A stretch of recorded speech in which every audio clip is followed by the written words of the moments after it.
అందరికీ జై భీమ్. ఉమ్మడి ప్రకాశం జిల్లా అంటే ప్రస్తుతం నెల్లూరు జిల్లాకు చెందినటువంటి కందుకూరు నియోజకవర్గాన్ని మరలా ఇటీవల కూటమి ప్రభుత్వం ప్రకాశం జిల్లాలో చేర్చింది. సో దీంతోపాటు అద్దంకిని కూడా ప్రకాశం జిల్లాలో చేర్చడం జరిగింది. ఇప్పుడు కందుకూరు రాజకీయాలని కొంచెం ప్రత్యేకంగా విశ్లేషించుకోవచ్చు. ఎందుకంటే కందుకూరు వైసీపీలో వార్ జరుగుతూ ఉంది, కోల్డ్ వార్. ఎందుకంటే ఇక్కడ ఆటోమేటిక్గా తెలుగుదేశం పార్టీలో పెద్ద క్లారిటీ ఏం లేదు, తెలుగుదేశం పార్టీలో కూడా ఇదే జరుగుతుంది. అదేవిధంగా వైఎస్ఆర్సీపీలో కూడా కోల్డ్ వారే జరుగుతూ ఉంది. రెండు పార్టీల్లో జనరల్గా ఎక్కడైనా మనం ఏ నియోజకవర్గాలని ఏం చూస్తామంటే వైసీపీ మీద టీడీపీ ఆధిపత్యం చేయటం, వాళ్ళని ట్రోల్ చేయటం, లేకపోతే టీడీపీ వాళ్ళు వైసీపీ వాళ్ళు ట్రోల్ చేయటం, వాళ్ళ మీద అజమాయిషి చలాయించడం, వాళ్ళని ఇబ్బందులు పెట్టడం, కేసులు పెట్టడం జరుగుతుంది. కానీ వీటన్నిటి కూడా డిఫరెంట్గా నడుస్తున్నటువంటి ప్రాంతం కందుకూరు నియోజకవర్గం.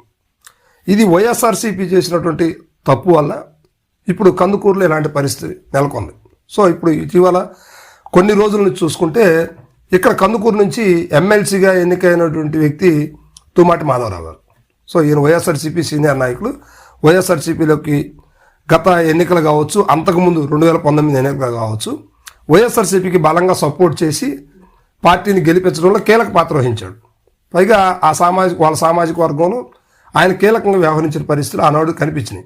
సో అందువల్ల జగన్మోహన్ రెడ్డి గారు మాట ప్రకారం ఇస్తానన్నటువంటి ఎమ్మెల్సీని ఇవ్వటం జరిగింది.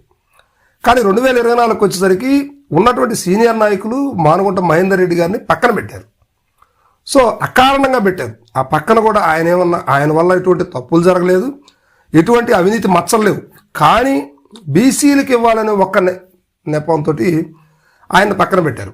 సో మరి ఆయన పక్కన పెడితే ఇక్కడ ఏమైనా గెలుపు సాధించారా? వైసీపీ గెలవలేదు. పోనీ తెలుగుదేశం పార్టీలో ఏమైనా బలమైన నాయకుడి మీద ఏమైనా ఓడిపోయారా?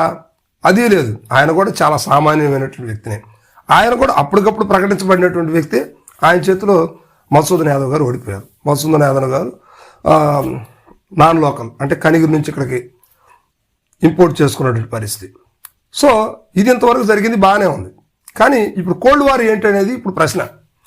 తుమ్మాటి మాధవరావు గారికి ఎమ్మెల్సీ, ప్రస్తుతం వైసీపీ ఇన్ఛార్జి ఓడిపోయి ఉన్నటువంటి వ్యక్తి బుర్రా మధుసూదన్ యాదవ్ గారికి, ఇద్దరికి సఖ్యత కుదరట్లేదు. ఇప్పుడు వీళ్ళిద్దరి వల్ల కొంచెం డిస్టర్బెన్స్ జరుగుతుంది. ఇటీవల ఏదో పార్టీ కార్యక్రమాన్ని నిర్వహించినటువంటి సందర్భంలో మాధవరావు గారి ఫ్లెక్సీ కానీ పేరు కానీ లేకుండా, తుమ్మాటి మాధవరావు గారి ప్రస్తావన లేకుండా ఒక కార్యక్రమం నిర్వహించారు అనేది మాధవరావు గారు అనుచరులు మాట్లాడుతూ ఉన్నారు. వైసీపీలో కొంచెం గందరగోళం నెలకొంది. ఇక్కడ బుర్రా మధుసూదన్ యాదవ్ గారికి ఆయనకి మాటలు కుదరటం లేదు, చేతలు కూడా ఎక్కడ కలిసి ఉన్నటువంటి పరిస్థితులు ఏమి లేవు. ఇది అధిష్టానానికి గతంలోనే తెలిసినటువంటి పరిస్థితులు ఉన్నాయి. అయినా అధిష్టానం ఎటువంటి చర్యలు తీసుకోలేదు. అదేమంటే ఇంకా ఎన్నికలకి 2-3 సంవత్సరాల సమయం ఉంది కాబట్టి పెద్దగా వాళ్ళు ఎటువంటి పరిస్థితులు పట్టించుకోవట్లేదు. కానీ ఇక్కడ పార్టీ కేడర్ దెబ్బతింటూ ఉంది. ఒక పక్క మహేందర్ రెడ్డి గారి వర్గం ఒకవైపు, కూటమి వర్గం పూర్తిగా చీల్చుకొని ఒకవైపు, ఇప్పుడు మధుసూదన్ గారు ఉన్నటువంటి వర్గం ఎంతో కొంత ఇప్పుడు ఆయన కంటెస్ట్ చేశారు, ఓడిపోయినప్పటికీ వర్గం అనేది ఉంటుంది. అదేవిధంగా ఎమ్మెల్సీ మాధవరావు గారికి మరో వర్గం ఉంటుంది. సో ఇన్ని వర్గాల మీద వైసీపీ కొట్టుకురావడం కష్టం. సో మళ్ళీ 2024లో కూడా ఇదే జరిగింది. రేపు 29లో కూడా ఖచ్చితంగా ఇదే జరగడానికి అవకాశం ఉంది. సో ఇలాంటి పరిస్థితుల్లో ఖచ్చితంగా వైఎస్ఆర్సీపీ నాయకత్వం మొత్తం కూడా ఒక తాడి మీదకి రావాలి.